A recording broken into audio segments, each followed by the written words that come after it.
Are you tired of feeling overwhelmed by decisions in your business and personal life? Are you struggling to make important choices amidst the constant barrage of options? Discover the keys to breaking free from decision fatigue. Welcome to Biz Help for You with host Candy Messer. Entrepreneurs like to focus on the big picture, like profitability, success, and a smooth running organization. But there always seems to be those little things like taxes, employee compensation, laws, regulations, and more. Now you can get the answers you need in one place. Join us today as we break it all down for you. Now, here's your host, Candy Messer.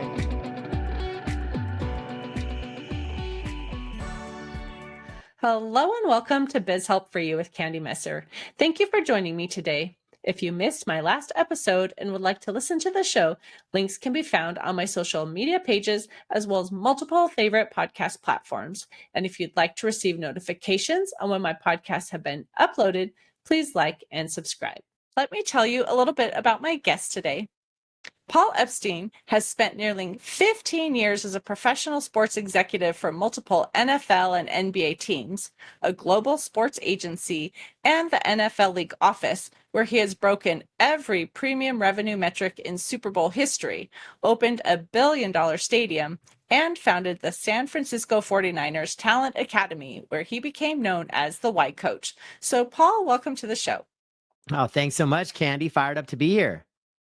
I am looking forward to our conversation too. I love that we're going to be talking about decision fatigue because I don't think I've had this conversation yet. And I've had a podcast for 4 years. So I think it's an important discussion. But before I get into any questions that I have for you, I'd love for you just to tell me a little bit about your story and how did you even get involved in teaching how to avoid decision fatigue?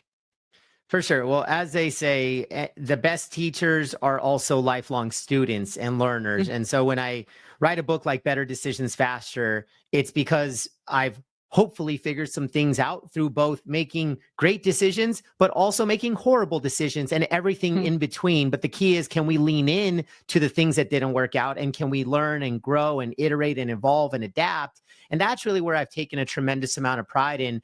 But my journey, as you said, it started 15 years in the NFL and NBA. For the record, I'm about 5'9" and $170. So unless I can kick a ball, I was not the player. I was the business executive. So it was opening billion-dollar stadiums and breaking Super Bowl revenue records and leading armies of sales and business development folks for teams that frankly had trouble monetizing the building and generating revenue. So we were, quote unquote, selling the unsellable. And there's decisions that are baked into every single moment of that journey. So if I even were to look at the players, every decision is a play in a game. In baseball, what pitch are you going to throw? Are you going to swing the bat? In basketball, what shot are you going to take? In football, who are you going to throw the ball to? What hole are you going to run it up? And even if you're not a sports fan, that applies because you think about the decisions that we all make. And here's what the research says. And this astounded me as a part of doing the research for writing the book, Better Decisions Faster. The average US adult makes 35,000 decisions in a day. 35,000. So we want to talk about, why do we have decision fatigue and decision overwhelm? Right. Well, dude, because you made 35,000 decisions. Now, look, the majority are, of course, on autopilot. We don't have the mental capacity to pour time and energy into 35,000 things in a day. So we take advantage of the autopilot, but we all know that there are those critical few. There's probably a handful at most per day that truly move the needle, that truly matter.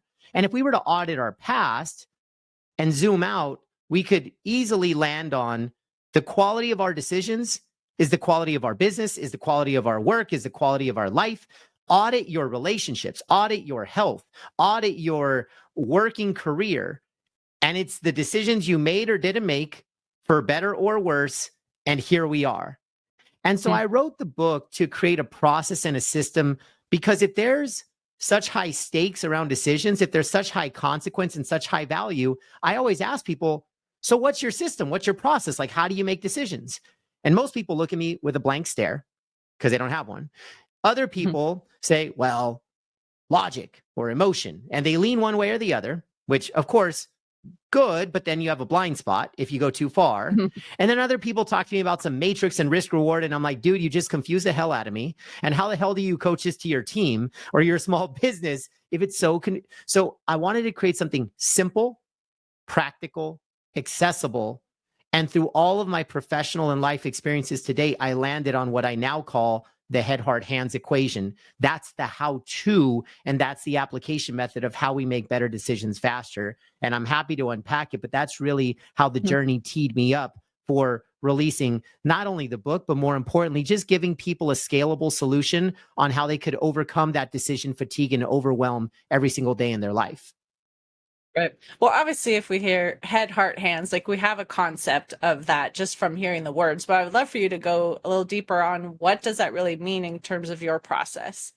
100%. So the equation is head plus heart equals hands. So when deciding what to do with our hands, there's two checkpoints, head and heart. Think of head as your mindset. So the question is, do I think it's a good idea? Then think of your heart as authenticity. That's your truth. That's the real feeling. And then hands are the action. So head plus heart equals hands. When deciding whether to use your hands, whether to take action, there's two checkpoints, head and heart. And when they're both on board, it's like a very familiar signal. Every single time we're driving a car, we pull up to an intersection and we see a traffic signal. Three options, green, yellow, red.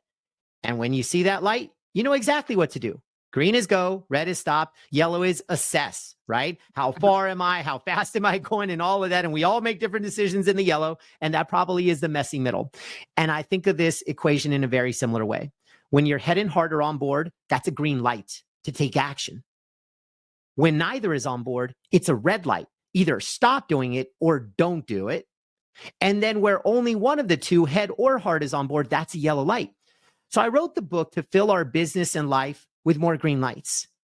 You want to make career, relationship, health, time decisions where your head and heart are a yes.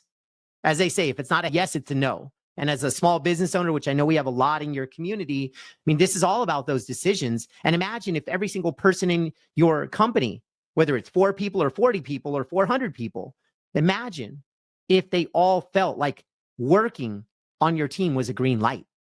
How awesome would that be? All of a sudden, all these problems, right? Recruiting, engagement, retention, all these personnel problems. I promise you, you'll have less problems if everybody feels it's a green light. Are we creating a green light environment for them to be in? So that's the green. Now, the red. The red is no head, no heart, but yet subconsciously, we've been running those red lights for days, weeks, months, years. And we end up in this spot where we say, oh, I'm burned out. I'm stuck. I'm fatigued. I'm lost. I'm not happy. I'm not fulfilled. Folks, that is not a byproduct of running one red light. That means we have been unconsciously running red lights for a long period of time. We just didn't know it. So I wrote the book to create awareness of what a green light is and what a red light is. So you attack the first and you stop running the second. And then the yellow lights. This is the tricky stuff. This is the middle. This is where it's head or heart. And yellow lights, I think of them in two different ways.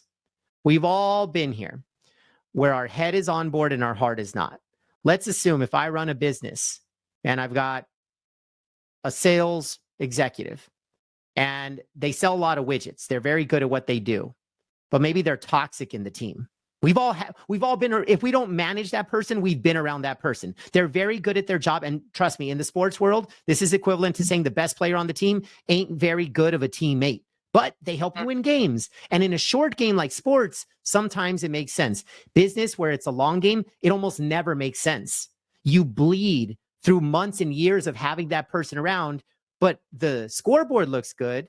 The Excel spreadsheet, the P&L looks good. But yet your team is suffering and you're wondering why everyone around this person quits. Well, it's because it's the bad yellow light. The bad yellow light, your head keeps them for a certain reason, but your heart knows they're not a keeper. That's a certain example of a yellow. Now, the flip side, the yellow of heart is in, head is out. This is one where I suggest, and this is like a 90% rule, you stay in the fight. Because it's so hard to find things where your heart is on board. It's very rare, honestly. Most of life is a head game. When your heart is a yes, you don't want to ruin that. You don't want to lose that. You want to stay in the fight. Maybe you need to untangle some self-limiting beliefs. There's some blockage in your head, right? Maybe you need to have a courageous conversation. Maybe there's a therapist. Maybe there's an executive coach. It could be one action away from untangling whatever is blocking your head from being green. But that yellow, if it turns green, can be magical. And we give up on so many heart yellows for logical reasons. And so my suggestion is just to stay in the fight, because I believe that that's why we all live and lead, and we want to have a life of purpose and drive greater impact and develop a culture where people are inspired to be their best. All of that comes from the heart. We just need to figure out, what do we need to do in our head to join the party? And so that's a quick masterclass on the head, heart, hands equation, and why I wrote the book, Better Decisions Faster. Well, while you're talking about that too, I was thinking, I just went through a situation myself where my head knew a decision I had to make, but my heart had a hard time because it's going to impact someone, right, in a way that probably isn't as positive as I would like it to be. Sure. And, and I was hoping that things could change and, trying to give the opportunity for improvement. And I finally had to make a decision like, okay, my head now has to win because that is the wisest decision, for my business. But that struggle is really hard sometimes. So do you have any advice on how to handle that if, your head does tell you what you should be doing, but it's hard to get your heart in that same place? 100%. And I think the advice here would be very similar to my advice when people say, can you coach me up on delivering the hard feedback, the constructive feedback, the developmental feedback? I call it growth feedback. Like, basically, how do you deliver the bad news? And my immediate response to that is, how good of a relationship do you have with this person? And I don't mean how many beers do you want to drink with them. I mean, literally, have you shown them over the months and years that you have their back? Have you shown them that whatever you're going to say comes from a good place? You're not basing it on judgment. You're basing it on behavior and things of that nature. And what I always share is, if you don't have a foundational relationship, like I'll be very honest, I've heard the same constructive feedback from two different bosses, one of which I loved, the other of which I couldn't stand because I knew that they didn't care about me. I was solely a producer. And Candy, they told me the exact same words, both of these people. And with the first person, I said, well, that kind of sucked to hear, but thanks for telling me. Like, I genuinely needed to hear that. And I'm going to go home and maybe have a beverage. And tomorrow I'm going to dust myself off and I'm going to get better based on this feedback. And that's okay, because it came from a good place. The second person said the exact same thing. And my immediate response was, what an asshole. They said the same words. And so here's my thing. It's because the first person, their heart was on board. They came from a good place. The second person, I knew their heart could care less about me. And so the words mattered less. It was the spirit of the word that mattered. And so your situation, while you didn't say these words, I'm assuming it's a situation where you might have had to let somebody go, right? And your heart says, okay, well, but I like this person, or this person's been with me for 10 years, or it's a family business. I mean, look, this is very complicated. I'm not trying to make it sound simple, but here's where I would come from is, your heart ultimately wants what's best for the other person. So it's very different if it's like hey, they've been perfect for 20 years and they do one small thing wrong and you're like, well, let's let go of them. Well, that seems a little inappropriate given the context. But like, I've managed countless people, that they're just sitting in the wrong seat on the bus. They're sitting in, and I've done my best to coach and grow and develop. I've invested myself. I've given them my most valuable resource, which is time, and no improvement. This is not the job for them. And now, is there a different job in the company? Maybe. Or in this case, maybe there is a greener pasture for them. And so I always think of cultures in two buckets. There's bad cultures and there's great cultures. And obviously there's a bunch of in between. But if I just said there's good and there's bad, well, in a bad culture, when we're letting people go, it creates negative dominoes because now people lose trust. They don't feel safe. They're wondering, well, is this ever going to happen to me? I was treated unfairly. Oh, like the boss doesn't have my back. Like there's all these things. But in a good culture, I'm not going to say they celebrate turnover, but they view turnover as a positive because they view it as, well, in one case, we lost this person because they got an external promotion or they went on to something that they really wanted to do. Or in the other case, it just wasn't a good fit. And we gave them Right. more than ample opportunities and resources. And so our heart knows that while this may be the tough news to deliver, it's the right news to deliver because our heart knows it. And that's where I just think we treat personnel and team members and people with a lack of heart. But if we truly, like if it was my son or daughter, would I make the same decision? And if the answer is yes, then you know exactly what you need to do. You know, we always say business is a family, but then we don't act like it's a family. And it's like, hey, you're not supposed to give everything to your son or daughter. You're not supposed to. Right. But so that's kind of how I view this, is like treat people as genuine family. And it doesn't always mean it's going to be a positive piece of communication. That's so true. Well, thanks for that input. It Yeah. helps a little bit too. So in your experience, in research and, examples of others who've been around you that you probably put into this book, like what have you identified as some of those themes that elite performers or great leaders have? Unshakable confidence. And I'll explain. Confidence, it's not a light switch, it's a dimmer switch. In other words, it's not an on-off. You're either confident or you're not. It's like a 1% at a time, up, down, up, down, up, down, up, down, based on what's happening around you and the decisions you're making and the actions you're taking. And so you could go from a 72 to a 74 to a 78 to an 84 to an 88. Something bad happens. Oh no, I'm back down to a 78. So the key is, how do you create the default setting of your dimmer switch to be high? And that way the ups and downs aren't too much of a volatile situation. And what I have realized is when you have elite confidence, a couple of factors. One, you're ultra decisive. Like people that have high confidence don't struggle as much with decision fatigue, decision overwhelm, or paralysis. They just don't. And here's why. They're very comfortable with imperfect action. I'll repeat that. Elite performers are very comfortable with imperfect action because the whole world, a lot of us, if we lack confidence, to use a metaphor of a baseball and a bat, we only swing the bat when we feel we're going to hit the ball, meaning I expect a positive outcome. I expect a successful result. So I'm going to place a bet. I'm going to go for it. I'm going to take action. Elite performers aren't worried about hitting the ball. They worry about owning their own mindset and swinging the bat to grow their confidence because they know one of two things is going to happen.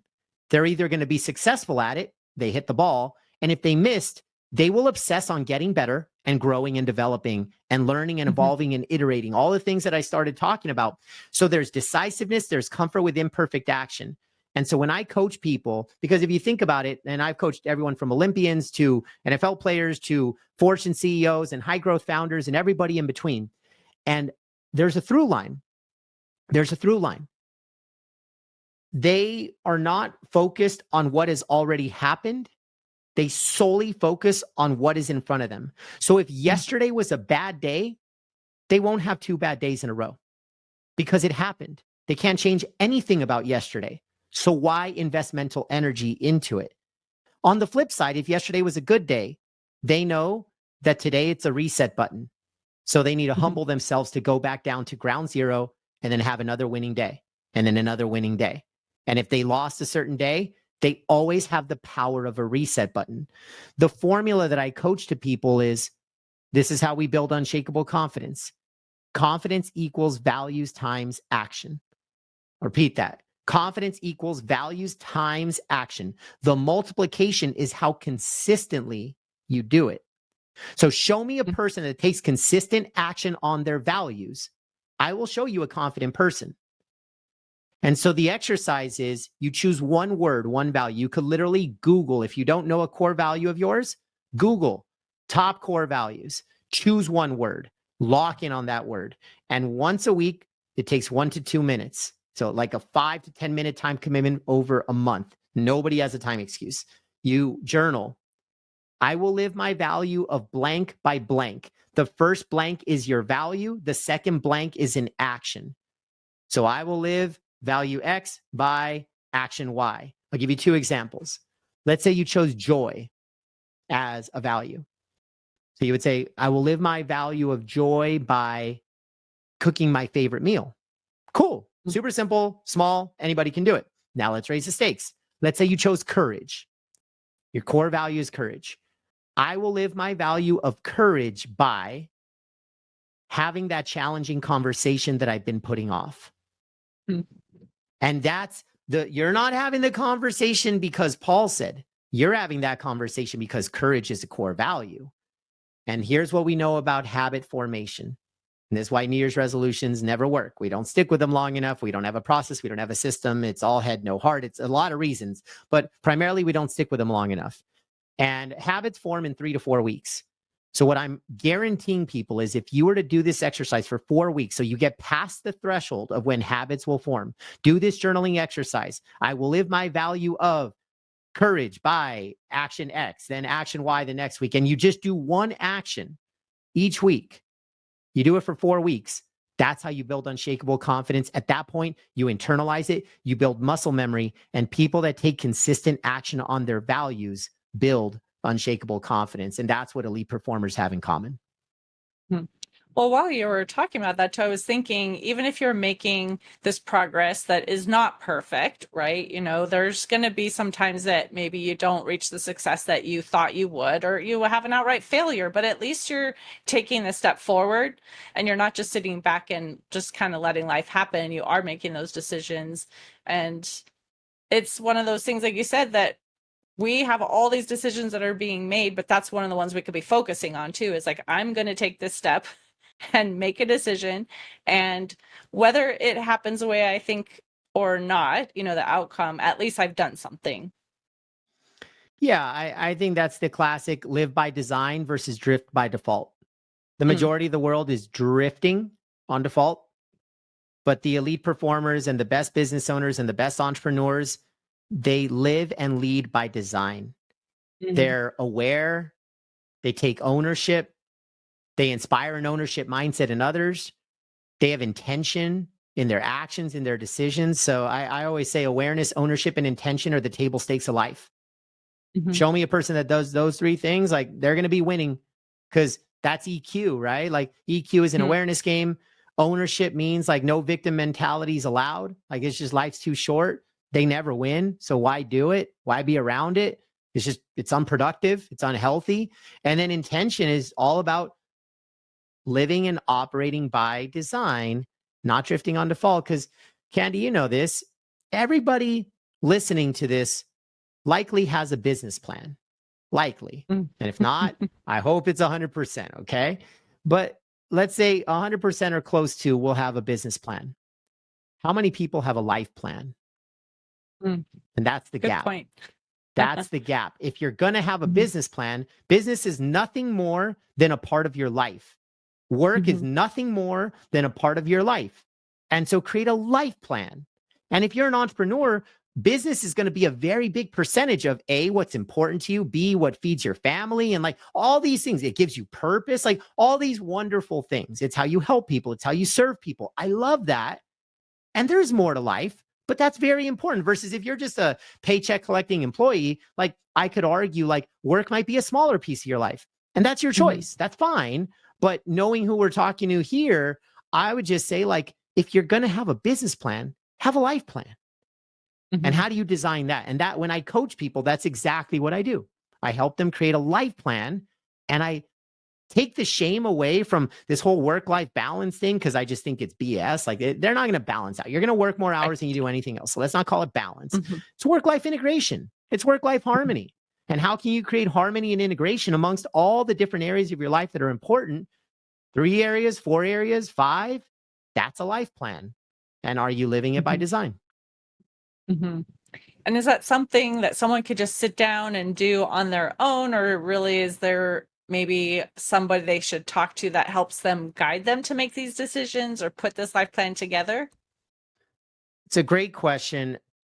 I'll answer in a few ways. For one, I always advise and I practice what I preach because I'm very limited in the coaching that I do, to be very transparent, just a bandwidth thing. I'm on the road so much and keynotes and workshops and consulting and all that stuff that at the end of the day, I just don't have much time to coach. If I did, if we had an 80-hour day, then trust me, everybody call me and I would help. But Right. here's the reality. I practice what I preach. I have 5 coaches myself. I pay money to 5 people in 5 areas of life, whether it's speaking, writing, my personal brand. I have coaches in each of those areas, just like I have a personal trainer because health is important to me. Same investment, same, because it's important. And guess what? When health wasn't a priority, I didn't have a personal trainer. Lo and behold, I've lost 20 pounds this year. And so like, I share all this with you, not to brag or be boastful. I share this with you because that's living with intention. I created a life plan because I knew that it would benefit me. And I have some friends that are experts. Like I'll drop a name here that I think would be great as a coach, because this is the work that he does. His name is Greg Scheinman, and he coaches people on how to build their life plan and how to optimize by design. He would be somebody that would be tremendous. And so there's other Gregs out there. He just happens to be a great buddy of mine and he is phenomenal at what he does. And I just think a life plan is so important. Could you do it on your own? Sure. But I hesitate and I pause because if it's really important to you, there's experts that help countless people do it. And they've coached people to have killer business plans and life plans. And they've also seen people that create a plan and do nothing with it. And they see the trends and the patterns. So they would hold you more accountable. So I just say, if you're all in on creating a life plan, I just wouldn't go at it alone. I'd advise getting a coach and getting a partner for the journey. Yes, for accountability, but more importantly for their expertise, because they've already walked the walk personally, and they've walked the walk of coaching it to others. So why would you roll the dice and do it on your own? Right. That's so true. I mean, even just the accountability piece is really important, but sometimes they can see something that you can't even see, and it will help you, and make those decisions, right? Put that down on Candy, paper. I'm glad you said that. I'll be quick with this one, but that's spot on. When we're assessing ourselves, we're not always the best assessor. And I know this because I'll ask questions, even in a questionnaire before the few clients that I do have in coaching, I will send them a pre-questionnaire. And it involves questions around their strengths and their gifts and their talents and their passions and all these things that are self-assessment. And a lot of people struggle to answer them. But yet we take a survey or an assessment, and like I have a confidence quiz, which we'll talk about, that you answer honestly, and it gives you the input back and it gives you a report back. But a coach is even better because now it's a human connecting one-to-one and they're asking you the hard questions. Or like when I was once known as the why coach of the 49ers, and I coach people to master their inner game, which is their compass. And it's their why, their values, their belief system, their decisions, and their actions. And I get people to align and have congruence in all of those areas. Now, when I coach people through that, I have them do a life reflection exercise and they unpack the highs and the lows of life. It gets really emotional on both sides. And we talk for 20 minutes about their life journey. And they tell me 4 to 5 stories. And I give it back to them with the themes that I heard. Here's the through line in your 4 to 5 stories. I heard a theme of growth. I heard a theme of confidence. I heard a theme of impact. I heard a theme of courage. I heard a theme of, and I'll just give it to them, of trust, of loyalty, of integrity, of whatever. And they're like, you did? Really? Like you got that from what? Yes, because that's my job and I'm an expert at it. I know how to listen for themes when people unpack their life journey, and those themes become their core values. And then I train them, now take action on those values. And that's how you become more confident. And that's the ticket. If they didn't have me and I just said, well, think of 5 stories and talk to the wall and try to ask yourself, what are the themes in my 5 stories? I promise you, it would be nowhere close to the result. You need the other person. I love that. That's awesome, because like you said, sometimes we just are blind to our own things. So an outsider can definitely pick up on things. So I'm excited to hear that part of it too, and encouraging others. Like, Yeah, get the help, right? Talk to someone. It's worth the investment, whatever the investment is, right? To make that positive change in your life. So I've really been enjoying this conversation. I know the time has gone by so fast, but I want to ask if you have an offer that you would like to extend to our listeners. Yeah, of course. I just mentioned it, the confidence quiz. So here's the reality is confidence is what's going to separate the highest performers and the business leaders from the rest of the pack that are just stepping in every day, mastering their inner game and their confidence. So when I ask people, where do you feel your confidence stands? They usually say, oh, pretty good, or it's okay, or it's kind of down right now. It's kind of a high, medium, low, but it's very like, I go where the wind blows. And so part of my thing was, how can I create something that gives you a data point? It tells you exactly where your confidence stands with a caveat, because take this 5-minute quiz and you'll walk away after 5 minutes with your confidence score of 1 to 100. But remember what I said earlier, it's a dimmer switch. So whether you're an 88, a 72, or a 49, that's just a today score. Tomorrow is an opportunity for growth and evolution and improvement. So what I do is, with the report of your confidence score, 1 to 100, I also share a free resource. It's the 12 keys of building unshakable confidence. And it includes that journaling exercise that I mentioned earlier. So all of that, it's free. And the way that everybody can access it, it's through my website, paulepsteinspeaks.com. And in the main nav bar, you'll see confidence quiz. So we try to keep it as easy as possible. Just go to paulepsteinspeaks.com, take the confidence quiz, and in less than 5 minutes, you will have your confidence score of 1 to 100, as well as tools on how you can level that up. Perfect. And if they want to connect with you any other way, do you have any social media or any other like links you want to share? Absolutely. Well, my catch-all is my website, paulepsteinspeaks.com, but I'm most active socially on LinkedIn and Instagram. And hey, if based on what you heard today, if you want to have a one-on-one conversation as a leader, as a business owner, and potentially for a partnership, here's my email, paul@paulepsteinspeaks.com. You could just hit me with a direct line, and I'd be more than happy to support your community, Candy, however I can. Perfect. Well, thank you so much, Paul, for being a guest on my show and talking about this. It was definitely an interesting topic. Like I said, I don't think I've ever even heard the phrase necessarily talking about this decision fatigue, let alone going into a deep dive. So thank you so much for sharing your story with me. Oh, thank you so much. Really enjoyed the convo. Thank you, listeners, for tuning in today. I hope you found this topic interesting and enjoyed the informative discussion. Would you please share my show with those you know and leave a review on your favorite podcast platform? I'd really appreciate your support. If you have any additional questions or comments, be sure to reach out to my guest at any of the links that they shared, or you could send me a message at media@abandp.com. I hope you can join me for my next interview. And remember, you can connect with me on Twitter, Facebook, and LinkedIn. And my website is abandp.com. This episode is sponsored by Affordable Bookkeeping and Payroll Services. If you are overwhelmed trying to handle the financial aspects of your business, AB&P is here to help. Contact us today to discuss your needs at 310-534-5577 or contact@abandp.com. My team and I are eager to assist you. Until next time, have a great day.